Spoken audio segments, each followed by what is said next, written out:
first review question. What is a cross-section? Like a cutaway of a beam or something. Okay. It's Yep. like when you're looking at it, its cross-section is just a line.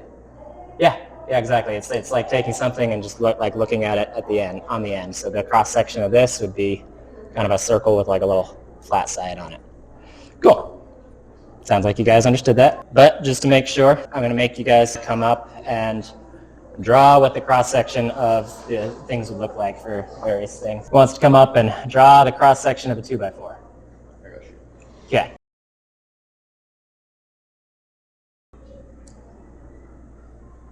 Ta-da. Yep, not too hard. Okay. There are 4 of these, so I'm going to make each one of you do one. All right. Who's next? Cross-section of a cucumber. Okay. It's an odd circle-ish. Odd circle-ish, sure. That's great. Probably a circle-ish of the cucumber. Yeah, it's about right. Yeah. I know this seems a little like simplistic to make you guys do this. It's the easiest way I know to make sure that you guys know the stuff without being like, all right, well, let's do a quiz. I don't want to do that. Okay. All right. Who's up next? Cross-section of a churro. Might take a little bit more artistic skills than the cucumber. Yeah, perfect. Yeah, kind of a spiky star circle thing, whatever that shape is. Yep. All right. And then last one, cross-section of this whiteboard tray. Just the tray.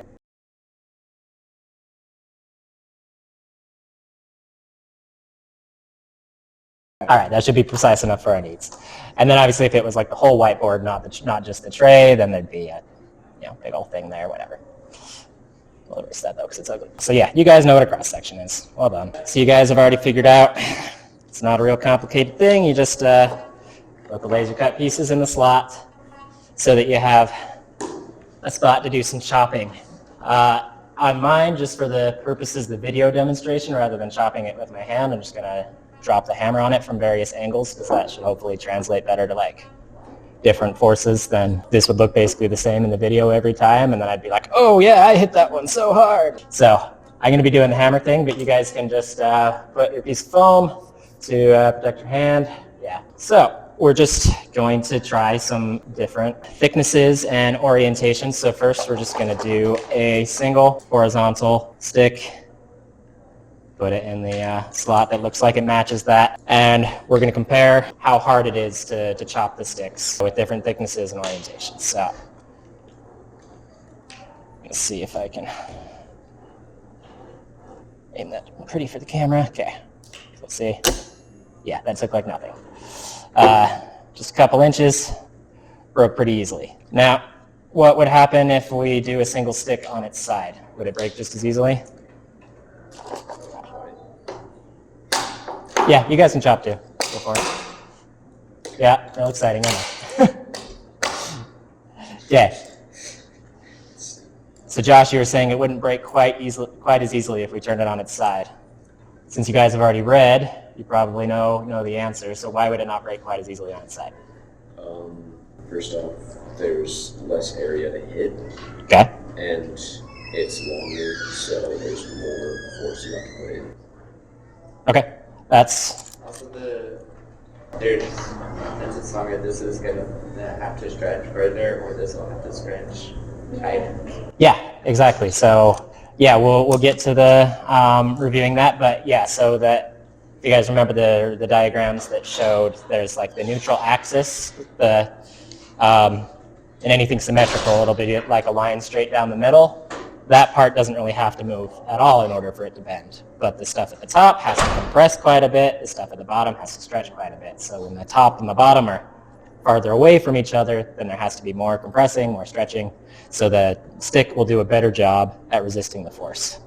So I'll try to drop this from the same height I did last time. Okay. Popped out.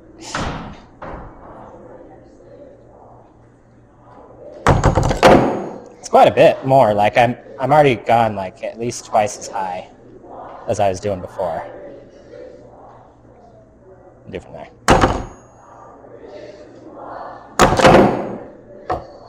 Oh, cracked it. We can call that a break, but I want like a real break in a uncracked one, so I'm going to put a fresh one in there. I'm like, there. Alright, so went from like 1.5 inches was enough to break it to like this thing has to fall like it's almost, I almost had it vertical. So that's like a pretty big difference using the exact same wimpy little popsicle stick. All we do is turn it on its side and suddenly it's like way stronger, way better. Cool. So, but question is, do you guys think the one popsicle stick on its side is stronger, or 2 popsicle sticks glued together, laying down? Probably the one on the sides. Okay. Yeah. I actually haven't tested yet, but my intuition and knowledge of moment of inertia says that that should probably be the case.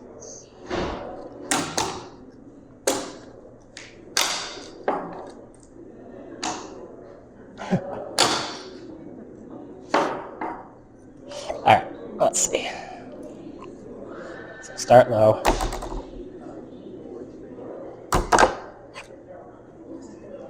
Is the thing breaking? Okay, well that is good to know. These are obviously still in a pretty prototype, not a pretty prototype stage, an ugly prototype stage. So I might need to make them a little beefier in the future. All right, it's definitely still stronger than just the single one. Let's see. Do you want me to like come up Maybe I can also like wrap some rubber bands around the end or something. It should probably break pretty soon. Okay, so almost as high as it was to break the single vertical one. So twice the material, not quite as strong. Now, I broke one of them in 1 second. Yeah, that's what happened to me too. Oh wait, I did. It was just tiny. okay, all right.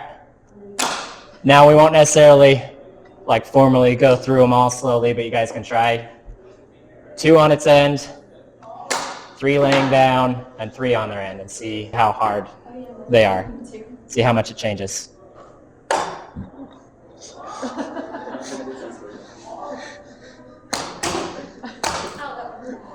Yep, that's what the foam is there for. Yeah, it gets annoyingly difficult, right? sticking your slip. Oof. That didn't seem like it even cared. Oh, there we go. Got some cracks in it.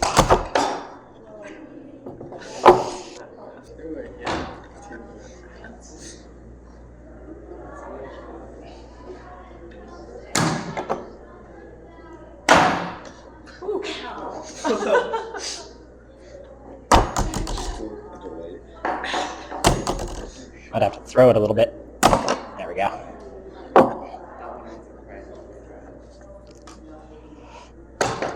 All right, and I haven't actually tried these myself yet completely because I didn't have time.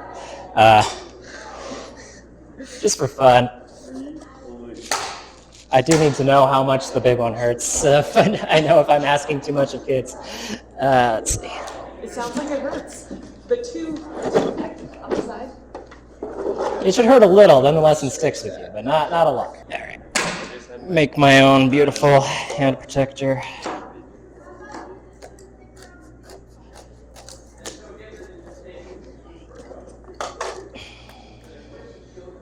Definitely need to be beefier. This one's like Yeah, you're breaking the sides before the sticks. Yeah. Makes sense. It does make sense. Okay. All right, now I gotta see. Yes, sir. I don't think I glued them in that well. They're already delaminating from the first hit, so I don't know. It wasn't a great test, but it's still kind of fun to chop stuff. now it's like over level. Yeah, now it's even. That is so. It's the same. Yeah. Yeah, no. Yeah, it just falls off. It's not. Yeah, that's what I was having happen when I made it the first time. Cool. So hopefully you learned some stuff. Now back to review questions. All right, one more. Can't put it too close together, then yeah. Yeah. It's pretty strong. Oh, that's hard, bro. It's just gonna have the same problem as we.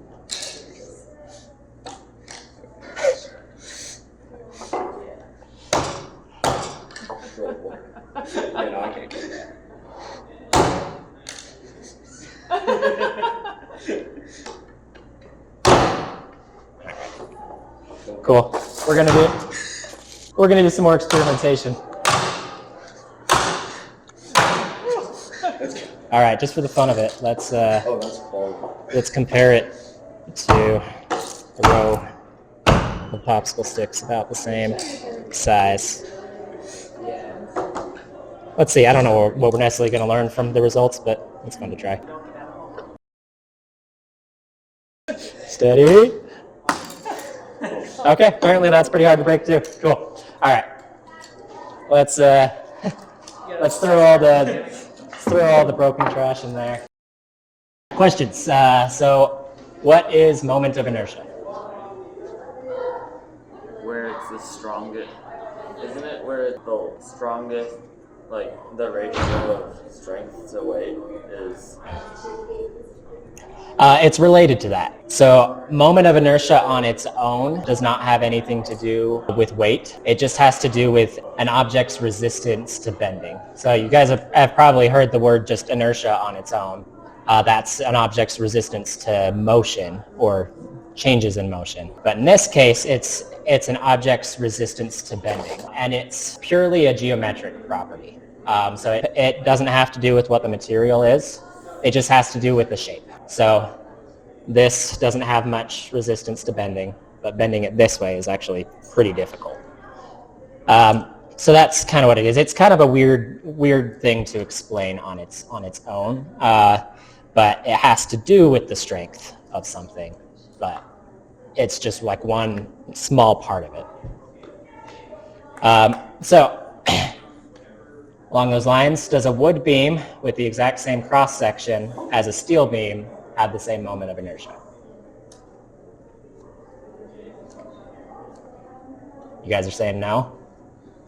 What? Does a wood beam have with the exact same cross-section have a steel beam have the same moment of inertia? Wait, wouldn't it, like, is the moment of inertia, like, where it's, like, put in the position where it's the strongest?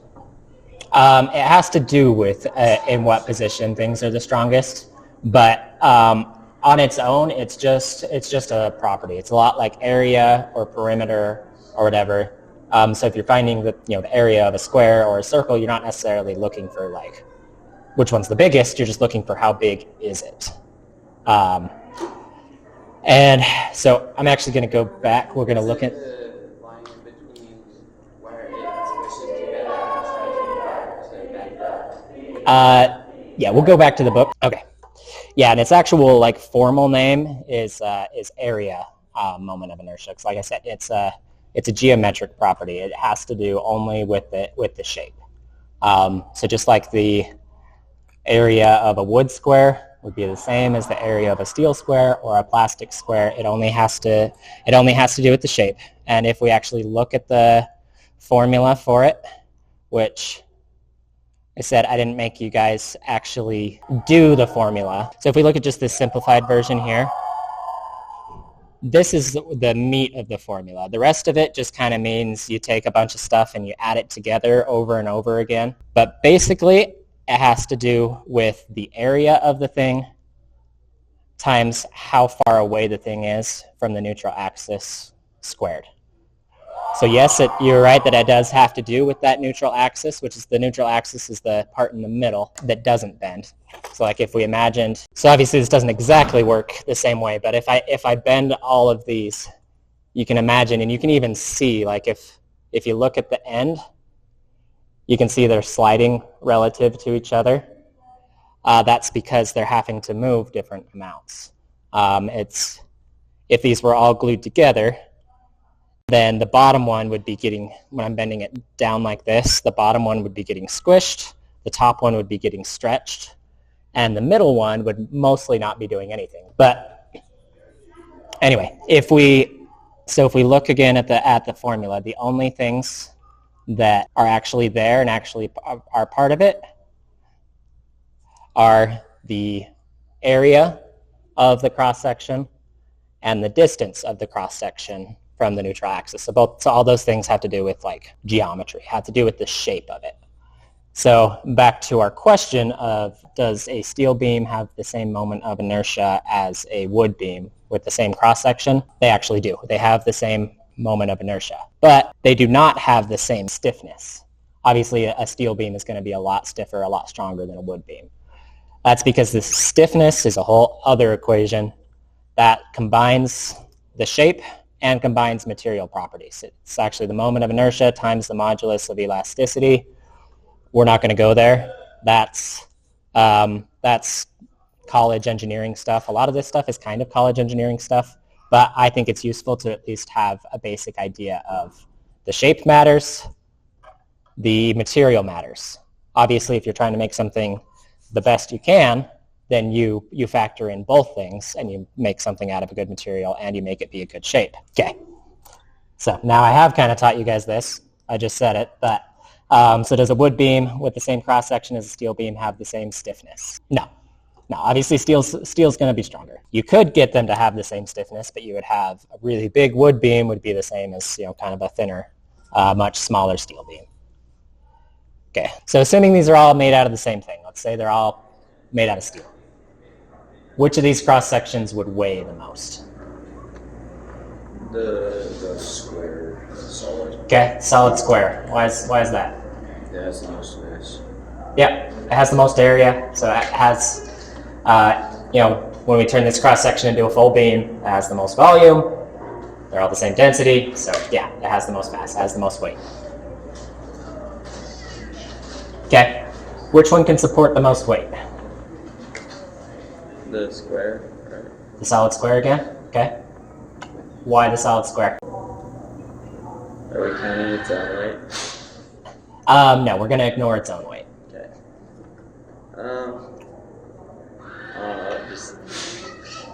It just seems like the beefiest one. There's a reason, I just can't think of it. It's all good. It's good. Just so you know, you are right.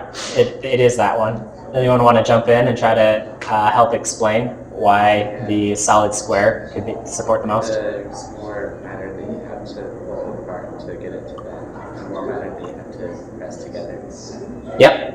Exactly. Yeah. There's just more there to support the weight. And specifically when we're talking about the shape. So basically, which one can support the most weight? That's another way of asking which one has the highest moment of inertia. And the solid square has everything that the rest of them have. Like, you could take the I-beam or the C and you could put it on top of the square. And it has all of that area. It just also has some more area. So it's stronger. All right, now we're getting trickier. Which one is the most efficient? Now is where we're getting into the strength divided by the weight. Yeah. Okay? Well, why the I-beam? It's a lot like the square but cut down. They cut out the stuff. Because the stuff in the middle doesn't squish or stretch as much when you bend it. Okay, awesome. I'm going to, very well explained. I'm going to give you a fist bump for that. Perfect. Yes, the I-beam is more efficient than the square because it doesn't have as much of that stuff in the middle. The stuff in the middle helps, but it's not as efficient because it's closer to the bending axis. So it doesn't stretch or squish as much, so it doesn't help as much. Now, there's actually another one that is just as efficient as the I-beam. Which one would that be?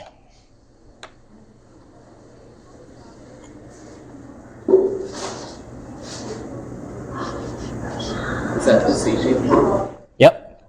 So the C-shaped one is actually, if we were to go through and do all the calculations for the moment of inertia, it's actually exactly the same.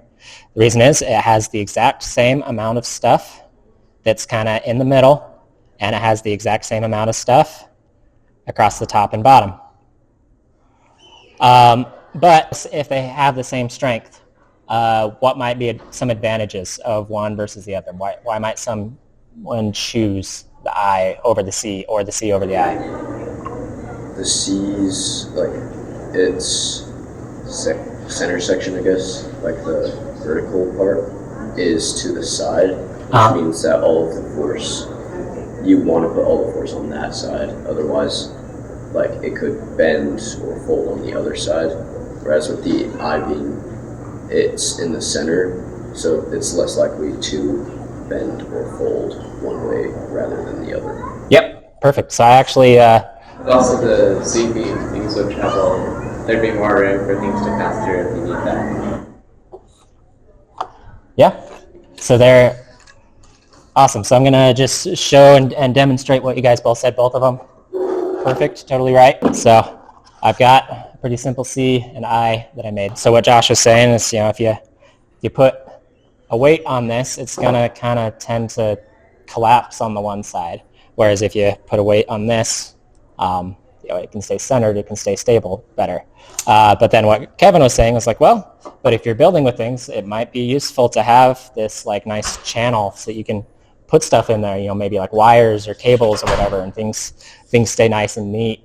Or if you were building, more of like a 3D thing, maybe you had stuff around the perimeter. It'd be nice to have like this clean, flat edge on the outside of the thing versus like this weird open edge where stuff's gonna settle and gather, and it just doesn't look as good. So yeah, those are all very valid reasons. Any other thoughts of why one might be better than the other? Which one's easier to make? Perfect. Which one do you think is easier to make? If I were to ask you to make these out of paper like I did, which shape's easier to make? Probably C. Yeah, just make two folds. And that's how a lot of C-channel type things are formed. Some of them are done in the same way as I-beams, but other ones literally just like a piece of sheet metal and go bend, see. Whereas I-beams, this is a weird shape. It's a hard shape to make, especially when you imagine that these are normally made out of like really thick, really heavy steel. The only the way to make them is with even bigger, even heavier stuff.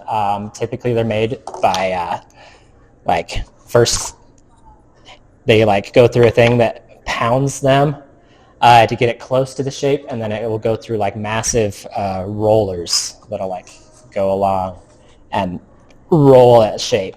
And normally the steel has to be pretty hot to be able to do this, and it still takes a massive amount of force.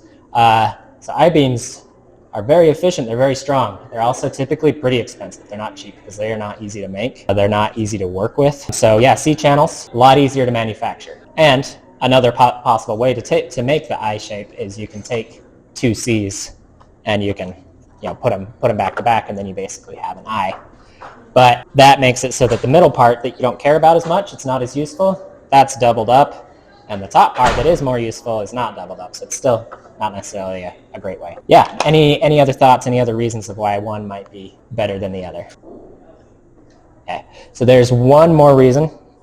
Center of gravity is different. Okay, yeah, the center of gravity is different. It's weird to design with anything that's not symmetrical, right? You kind of just don't like it because it just makes everything more confusing. It makes everything weird when it's not symmetrical. And one of the ways that it makes it weird is when this takes the load, it's going to tend to twist and bend. That's probably mostly just going to do what Josh said, because this one's made out of paper and it bends pretty easy at the joint. But when I push on this, if I can make it not, it kind of flexes in the middle, and you'll get a twist because this side will tend to drop a lot more than the other side, and so it'll kind of bend. There's an I-beam, symmetrical. You put enough weight on it, it still will bend, but it will mostly just bow symmetrically instead of twisting and adding other weird problems to your design. So those are the main differences between those shapes. But as far as the actual just straight theory of which one has more moment of inertia, which one's more efficient, are actually the same. So which one would be the most efficient now if the force was coming from the side rather than from the top?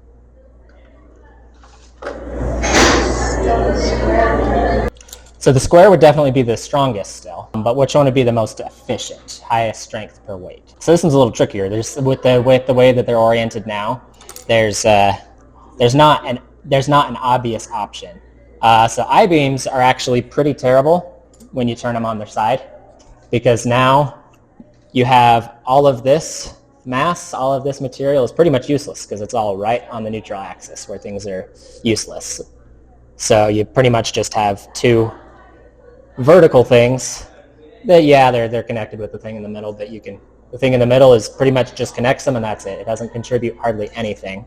So it's the guy following, right? What's that? Is it coming down or? So if you see the force arrow, it's coming from the side. Yeah. So in most of the reading and tech stuff, I always talked about the force coming down. That is, gravity is like the most common. That's pretty much always there. But there are other forces. Maybe there's a wind pushing it from the side, or just anything pushing it from the side. So you're thinking the C? I just realized if it's turned around. The O? Yeah, okay. So that actually is the correct one. The hollow circle, the pipe kind of shape. It's not amazingly efficient, but you still have a fair amount of material. A lot of the material is still far away from the neutral axis, and you don't have that much material that's in the middle and useless.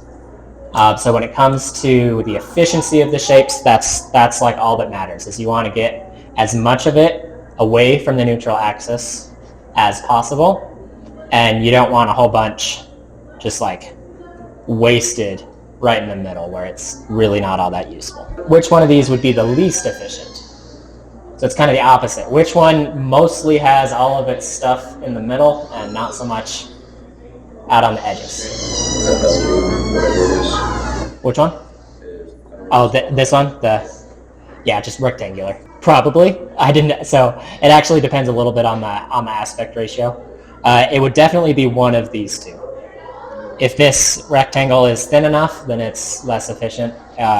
Whereas the circle, it's got definitely a lot more concentrated in the middle and not that much on the outsides either. So it's a little bit of a tricky question because without knowing the actual dimensions, there's no obvious answer. But these two are the least efficient because they have a lot of mass in the middle where it's useless and not that much farther away. Any other questions? Cool. Let's build some stuff. I've got these kits, which are for making your own Hot Wheels tracks out of like paper and cardboard and stuff. I know it probably seems a little juvenile. You guys are older teenager. And it's like, oh, let's play with Hot Wheels. Okay, good. Hot Wheels, Hot Wheels. Sweet. Because we're gonna play with Hot Wheels.